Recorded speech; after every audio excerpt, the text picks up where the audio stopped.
In 2022, the world watched in disbelief as news broke that one of the most legendary ski mountaineers on Earth had vanished. Her name was Hilaree Nelson. She wasn't just an elite athlete. She was a record breaker, a pioneer, and a mother of two. She had skied from the top of Everest and Lhotse in a single day. She had conquered more than 40 peaks across 16 countries. She was unstoppable. Until she wasn't. On a mountain she was prepared to dominate, Hilaree disappeared. The question everyone was left asking, how does a woman with that much experience simply vanish? Before we talk about the story of Hilaree, I would like to ask a favor. If you love mountaineering stories and the secrets hidden in the world's deadliest mountains like me, make sure to subscribe. I want to bring these stories back to life, and I'm on the road to my first 1,000 subscribers. Your subscribe would mean a lot to me. Now let's dive into the story of Hilaree. Hilaree Nelson's journey didn't begin on some icy ridge thousands of meters above sea level. It began in the heart of Seattle, Washington. Long before she ever touched a climbing rope, she was a little girl standing on skis before she could do basic math. Every winter weekend, Hilaree and her siblings would board a school bus headed for Stevens Pass, a modest ski resort tucked in the Cascade Mountains. It wasn't glamorous, it wasn't elite, but that mountain sparked something. Skiing wasn't just a sport for her, it was freedom, and that freedom became an obsession. While most college grads were printing resumes and hunting jobs, Hilaree packed her bags and moved to Chamonix, France, home to some of the most dangerous and legendary slopes in the Alps. There, she spent 5 punishing winters climbing, skiing, and pushing herself harder than ever before. In 1996, all that work paid off when she won the title of European Women's Extreme Skiing Champion. That title didn't come from talent alone, it came from grit formed in frozen mornings, shattered nerves, and vertical drops that most wouldn't even dare look at. But Hilaree wasn't chasing medals, she was chasing limits. Soon, skiing wasn't enough. Hilaree evolved into a ski mountaineer, an elite class of athletes who climb the most treacherous peaks on Earth by foot, then ski down faces that defy logic.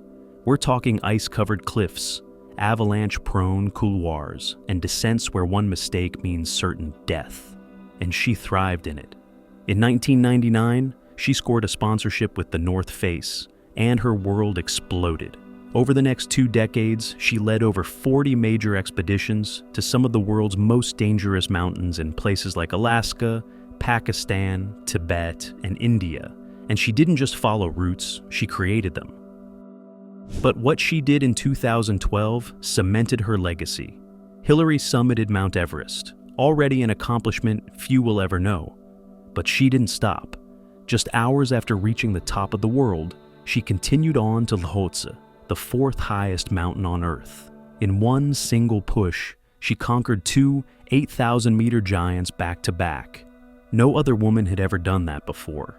No one had done it with that kind of speed, strength, and relentless drive. It wasn't just a climb. It was a statement. 6 years later, in 2018, she returned to Lhotse, this time with skis, the goal, to ski from the summit, a feat never before achieved by anyone. The route she chose was called the Dreamline. It was steep, it was narrow, it was deadly. A 610-meter drop straight from the peak, layered with wind-blown snow and the constant threat of avalanche. And Hilaree did it. Her descent became the first ski descent of Lhotse in history. That single line earned her the title of National Geographic Adventurer of the Year, and sealed her place as one of the greatest ski mountaineers to ever live. But that triumph had roots in something deeply personal, a comeback that started in 2017, centered on a haunting mountain in the Indian Himalayas called Papsura, the Peak of Evil. Hilaree had seen a photo of it back in 1999 and never let it go. She tried to climb it in 2013, but the expedition failed when a teammate fell ill, and snow conditions became too unstable. Around the same time, her personal life was unraveling. Failed climbs, a failed marriage, and growing doubt. At one point, she didn't even want to go outside, but she refused to give up. In 2017, she returned stronger, training with her partner, Jim Morrison, in Telluride. They went back to Papsura together and reached the summit just 12 days after landing in India. But getting down was another battle. They faced a 600-meter descent at a 60-degree pitch, with icy snow and nearly zero visibility. Hilaree later called it one of the hardest days of her life in the mountains. But she did it. 18 years after first seeing that photo, she made the dream real. And then, just 2 weeks later, she and Jim were off again. This time to Alaska. They climbed Denali via the Kasson Ridge, a route feared even by elite climbers, and skied down the infamous Messner Face. 2 brutal expeditions. 1 single summer. Hilaree wasn't just back, she was unstoppable. But when she wasn't scaling cliffs, she was a mom in Telluride, Colorado. While other parents were packing lunches or sitting in traffic, Hilaree was juggling school drop-offs with Himalayan expeditions. She could summit Everest and still make it back in time for her kid's soccer game. That kind of life takes balance, and she made it look effortless. Men's Journal named her one of the 25 most adventurous women of the last 25 years. The North Face didn't just sponsor her, they made her the captain of their entire global athlete team. Then came Manaslu, an 8,163-meter giant known as the Killer Mountain. Not because of height, but because of its ruthless terrain, unpredictable weather, hidden crevasses, deadly cornices. More than 80 people have died trying to reach its summit.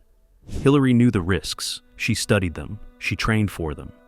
In September 2022, she and Jim made the decision to take on Manaslu. Their goal?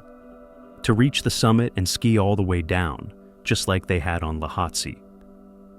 On September 26, 2022, they made their final push. Starting in darkness from Camp 4 at over 7,400 meters, they climbed through freezing winds and thin air. It had been a brutal season, constant storms, rain, and fog. Some climbers had already turned back. Hilaree admitted she didn't feel like herself. She felt off, out of rhythm. But she kept going. By mid-morning, they reached the true summit of Manaslu. It should have been another triumph. They didn't waste time. The wind was building. Jim clicked into his skis and started the descent. Hilaree followed. Snow was quiet, the mountain eerily still. Then, disaster. A slab of snow broke beneath Hilaree's skis. In an instant, she lost her edge. The slope gave way, and she fell. The avalanche didn't roar. It moved like a silent trap. She tumbled down the southern face of Manaslu, over cliffs and ice. Her body dropped more than 1,800 meters, nearly 6,000 feet. Jim watched helplessly from above. He called for her. The team searched. They probed the snow, scanned for movement, shouted into the wind, but there was nothing. Helicopters were grounded by clouds and time slipped away.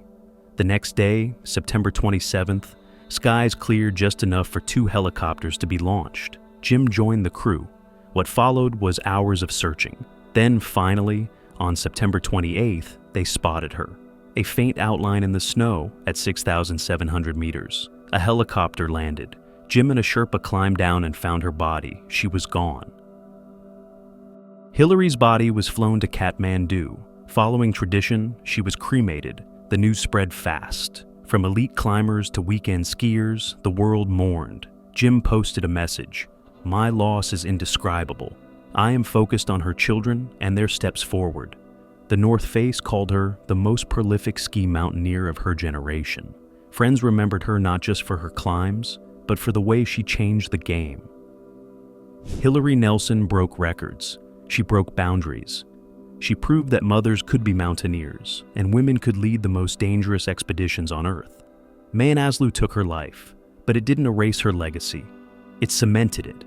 Her journey may have ended on that mountain, but her story will keep inspiring generations to climb higher, dream bigger, and never turn back.